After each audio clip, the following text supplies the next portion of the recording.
Have you ever been on holiday, particularly to the Middle East, and witnessed belly dancers? Well, I have.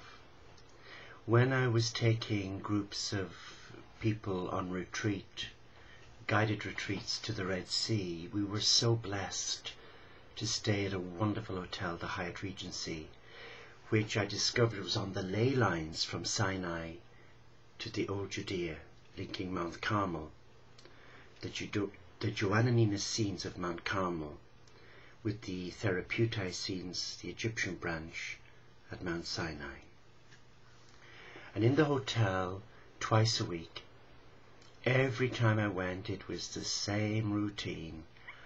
And Father Ted, that's my nickname, from the sitcom Father Ted, was there locked in total ecstasy of these wonderful women who were engaged in this wonderful rhythmic demonstration of what the body could do in service to God. Now, I know there were people there and they had other thoughts that weren't heavenly, but I was just totally in a trance. And one evening, towards the latter end of the holiday and retreat, the guy in charge, the Master of Ceremonies in charge of the hotel entertainment, came up and he placed his hands over my eyes and he said, "Father Ted, I think you've seen more than enough. This is not good for you." And I instantly removed his hands and I said, "I'll be the judge of that. This is a prayer." Well, do you know, I honestly have to say this. When I was there watching these wonderful women, these 6 women, move with such elegance and grace, I thought, hey, I must be a reformed ballet dancer because I connect with this. And then I thought, no, you couldn't have been a ballet dancer, more a belly dancer. In my physique, well, they always say, "You're nicely rotund now, Father, since you started this work," but these are my little Buddhas. It started off as a single Buddha, Sam. Now Sam's got a sister, Samantha. And I suppose in the next 5-10 years, if God spares me, I'll probably have triplets. But it's energy. But you know, I just fell in love with the prayer of this sacred dance. And I know in my heart that in another lifetime I was definitely a belly dancer. Because as they were dancing, I was with them in spirit. And I could just visualize God and all of the heavenly host. And there we were giving it full Monty, allowing ourselves just speak through our movement rather than words. And it was a lovely feeling. So I'm afraid I was brandished Father Ted the belly dancer, and that's cool. What's wrong with enjoying God's gifts? And for me, belly dancing is not just a prayer. It transports you, doesn't it? It takes you out of a negative mindset and it allows you to embrace beauty.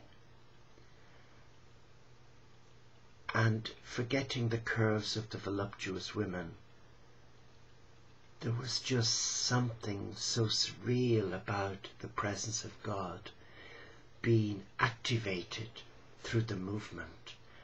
And when there was more than one, say a team of them, and they're all in synchronicity, and the movement is graceful and free-flowing, wow.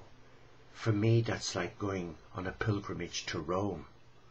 I've never been to Rome. I've no desires to go to Rome. But it's an awesome experience of experiencing the sacred in human form. And so it is when we watch the Whirling Dervish And you know, I tell you, that was mind-blowing. I'm stuck for words because it was just beautiful. And I watched the young man, and he was the same guy year after year, and wow, he just went off into another dimension. And the effort, I mean, I couldn't have twirled 2 or 3 times because I'd have fallen over.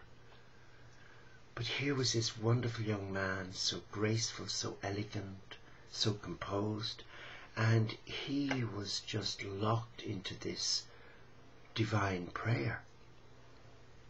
So anything that transports the mind and the heart, whether it's belly dancing or a whirling dervish engaged in the ancient form of Sufism, then I'm all for it.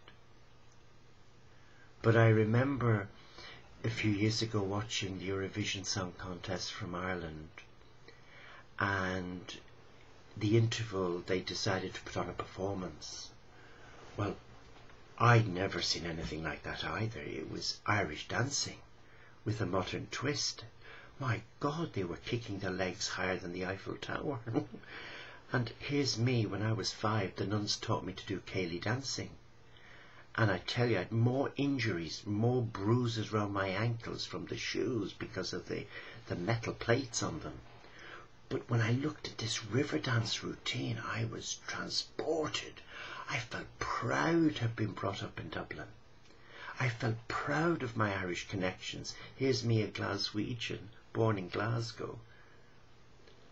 Oh gosh, the tears were running down my face. And it was a prayer. But Michael Flatley, he just transported me. The way he could lift those legs and jump for joy. And there was about 50, maybe 60 Irish dancers, male and female, and the precision. And I thought, hello, isn't that how we are to be in prayer? Aren't we to enjoy prayer? Aren't we to let our heart rip in prayer? So I say now, Father Ted is a reformed belly dancer. And I want you to join me, because I'm going to let rip and sing from my heart. A few words for you. Shepherd of my soul, give me full control. Wherever you may be, I will go. Shepherd of my soul, give you full control. Wherever you may be, I will know. The shepherd of our soul gives us full control. Wherever we may be, he will know. Shepherd of my soul, I give you full control. Wherever you may be, I will know. Just because I'm a lay monastic doesn't say I have to be a holy Joe. I did all that as a Catholic monk, and it screwed me up. But now I'm free. I'm free to embrace a beautiful life in the footsteps of the barefoot Galilean. And as G.K. Chesterton said when he went to the Vatican, where amidst this pomp and splendour do I find the barefoot Galilean? And like Francis, allow me embrace the one God of all faiths in the cathedral of nature, so my heart can sing, Shepherd of my soul, I give you full control. Wherever you may be, I will go. Join me. Be free. Be a reformed belly dancer for God, and let those curves glorify his name. Be at peace. Love yourself. Forgive yourself. And now move on. Take back your power. Don't do the nonsense.